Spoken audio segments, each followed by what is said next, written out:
Okay, so now we are going to have our final speaker for this portion, and her name is Kavita Prakash-Mani, and she's going to talk to you about how to use commitments to change the world.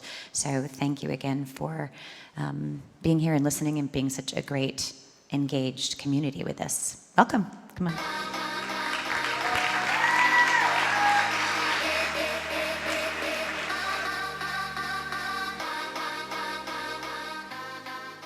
Hi, everyone. It's a great pleasure to be here, and especially to be here on behalf of Syngenta with colleagues like Christine. We're very, very proud of this TFF event, very proud of what we've managed to accomplish. But I also wanted to share a little with you of what Syngenta itself is doing, what we as a large company are able to contribute to all the issues that you've heard about in the last 5 speakers, and to share a bit of the personal journey that has brought us all here, and to hope that you will think about being intrapreneurs as well as being entrepreneurs, and using the scale and replicability of large business to create change.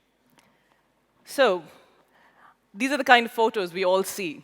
Before I start, how many of you, I mean, you're at that age where, I envy you, I'm jealous of the long adventures you have in front of you. How many of you have taken gap years, gone traveling around the world, seen a bit of that? Yeah? How many of you are planning to go out there? Good. I think that's what we need. We need to understand the world firsthand. We need to see some of these problems for ourselves, because that's where you get the passion. Rob was talking about, when he saw the first shark at 9. This is a photograph that I took last year in Sumatra in Indonesia. This is what we are doing with our rainforests when we are starting to plant palm oils for the soap that we use, for the food that we eat, for the biscuits that we all have every morning with our tea. These are the kind of people, smallholder farmers, who are producing our food.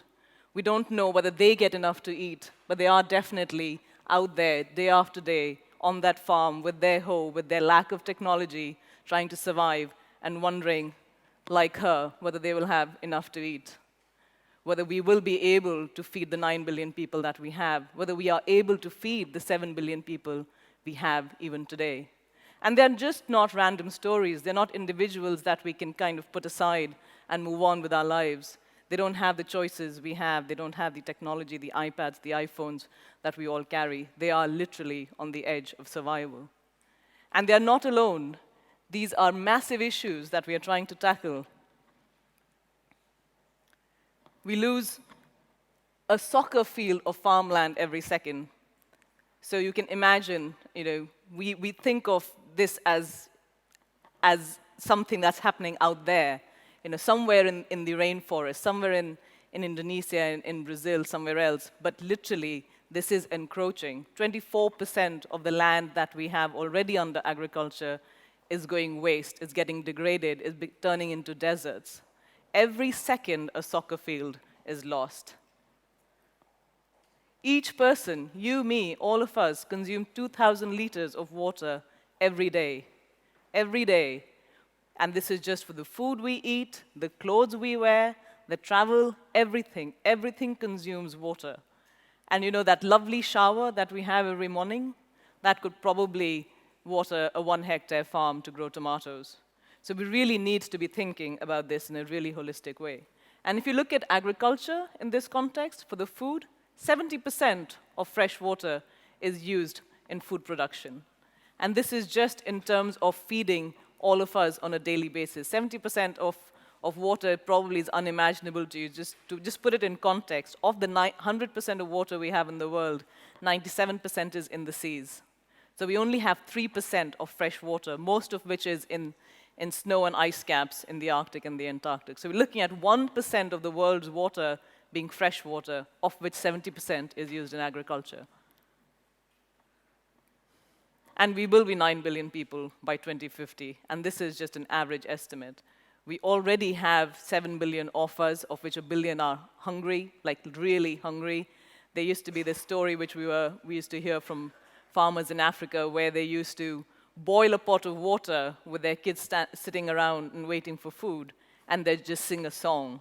And that was it. That was dinner. They had nothing to feed their children. We're talking about people who are making choices of eating themselves, feeding their their children are actually feeding the goat. And very often they choose to feed the goat because the goat is the income and the food for tomorrow. We will need to produce a lot more food. We will need to produce more in the next 50 years than we have in the past 10,000 years. This is literally quadrupling and taking to multiple times the amount of food we need to produce per hectare of land at a time when we're losing farmland. And most of the people in this world, the majority of the people in this world, are still engaged in agriculture. So I'm going to put this in context for you. 2.5 billion people, more than a third of humanity, currently is engaged in farming. They are the ones who produce our food, our fuel, our feed, our fiber. They are the ones who are there day after day farming for us on behalf of us. And they are also the ones who constitute the majority of the 1 billion people who are hungry. So what can we do? What can Syngenta, as one of the largest agricultural input companies, do? We are 27,000 employees. We work in 90 countries around the world, and we work on a daily basis with these farmers, both really large farmers. I mean, some of the farmers that we work with could be the size of Belgium. I mean, someone was telling me about how they were invited to a meeting on one of the farms in Brazil. And they weren't given addresses. No, that would be too easy. They were given coordinates to fly there by plane, because that was the only way you could get to the farm and across it. So you're talking countrywide farms. And on the other hand, you're talking these really, really, really, really small farms, which are less than a hectare, which would be about 2 football fields. And so you have these big spectrum of farmers out there, and you're trying to make sure that across the entire agricultural system, we are creating an uplift of productivity and profitability. So what is the possibility of ensuring that at one end, for those really small farmers, they produce enough to feed themselves, enough to have surplus, to get an income, enough to send their children to school and to have the right education and health. And on the other hand, to have all these large, very large farms with monocultures, with highly productive, highly technified, highly, I wouldn't even say like labor-intensive because they're completely technified farms. How do you get them to be sustainable? How do you get them to use less, to have more productivity with less resource use? And that's what we're trying to do. And I'm really delighted that we were able to announce these commitments, the Good Growth Plan from Syngenta yesterday. So this is very timely. You're probably the first audience after the launch to hear of these. So these are our 6 commitments. How do we make more crops more efficient? So increasing average productivity of the world's leading crops by 20% without using more water, more land, or more inputs. So we'll test it across a network of farms to see what can we do with the farmers on their farm. The second is to rescue more farmland. We already know that there are about 20 million hectares of land that are degraded or desertified or losing their quality.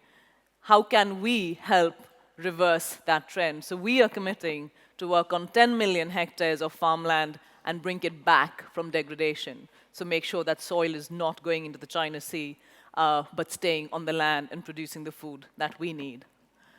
We're also very, very keen to make sure that we preserve biodiversity, that there is sufficient pollinators, from bees up to tigers and lions and forests and field margins on our ground, on our planet, that we can coexist the farming with our natural spaces.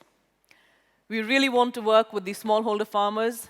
There are 450 million small farmers who farm on less than a hectare of land, and we want to work with at least 20 million of them to increase their productivity. We want to make sure that all the products that we have in our portfolio in terms of crop protection and seeds are used safely and are productive and do what they need to do and not harming people and the environment. And last but not the least, we want to make sure that every single person who works in our supply chain, who works within the Syngenta system, is safe, whether it be on the farm or in the factory. In the last few minutes that I have, and I do want to stick to time because I know I'm standing between you and the rest of the day, I just wanted to take the time to explain a few examples of what it looks like in practice. Maybe just a few ideas that you can take away with you to see how you can build it into your business plans or what you might be able to do to help us make them better. This is a school that we run in Kenya, in these small villages. And basically, it's what is called, we call it the Horticulture Center of Excellence, working with youth, with women, and with farmers to teach them the best practice in production and agronomy and to help them get a better income by linking them to market. We have support from some of the donor agencies like USAID, but primarily it's run by Syngenta staff.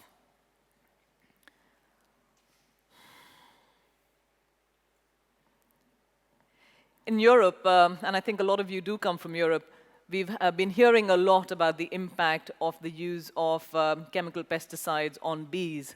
And one of the examples that we have of how we are trying to help agriculture and pollinators live together, because at the end of the day, agriculture needs pollinators to survive, is this fantastic example of creating these strips of land, and these are beautiful flowering little strips that you can put around your farm or in areas that are not as productive, so that you have the benefit of having your farm and having productivity and crops, while also having these little strips that run alongside that and bring in the bees and the other pollinators, the butterflies, to be there in that same ecosystem. And we've seen a lot of these pollinators come back from the brink of almost extinction into that. Currently, we are the strips that we have run about, if you stretch them out, would run about from the south of England to the north of Africa. So that's the kind of length of strips we already have, and we're hoping to take it out globally. This is a very, very exciting example that we have from Brazil, where obviously, as you're all aware, we have the big deforestation of the Amazon that we are trying to reverse. And one of the key aspects of deforestation is linked to agriculture. As farmers see their productivity go down and down, they try and expand the land more and more so that they can at least balance out the food that they produce and the food that they need and their incomes. How do you make that work together? So one is obviously productivity, but the other is helping them to understand what they need to do in response to regulation, what they can do to preserve their own water systems, the forest on their land, and actually get a benefit from that in terms of even income. So you could have fruit trees and other trees that provide you an income alongside the crop itself. And these are just some of the examples that we have out there that we are trying to do to think about what is our role as Syngenta in the world of food and food security and nutrition. And we are very delighted to have you all here to help us in that journey and to help bring forward new ideas. So we're delighted that you're here thinking of food, and we hope that the next 2 days will bring forth some ideas that we can help grow and also help learn from. Thank you.